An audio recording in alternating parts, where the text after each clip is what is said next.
Ano nga ba ang koneksyon ng number 10 sa mga nangyayaring lindol ngayon sa Pilipinas? Mga kaibigan, kung titignan natin ang mga lindol sa ating bansa, ay simula noong September 30 hanggang sa kasalukuyan October 10, ay kapansin-pansin na ang mga pangyayaring ito ay konektado sa number 10.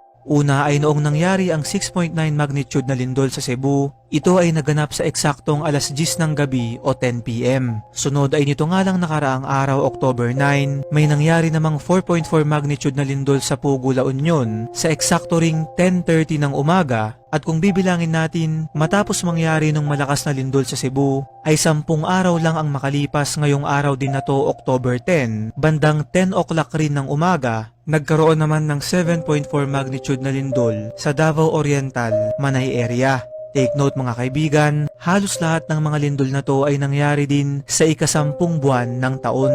Dagdag pa rito, sa ngayon ay nasa 10,000 aftershocks na rin ang nararanasan ng Cebu simula noong unang tumama sa kanila yung lindol. Pwede nating sabihing nagkataon lamang ang bagay na to na lahat sila ay konektado sa number 10. Pero alam nyo ba na ayon mismo sa biblical teachings, ang numerong ito ay sumisimbolo sa divine order at pagpapakita ng kapangyarihan ng Diyos, kagaya na lamang ng mga sulat sa Biblia tulad ng 10 Commandments, 10 Plagues at Parable of the 10 Virgins.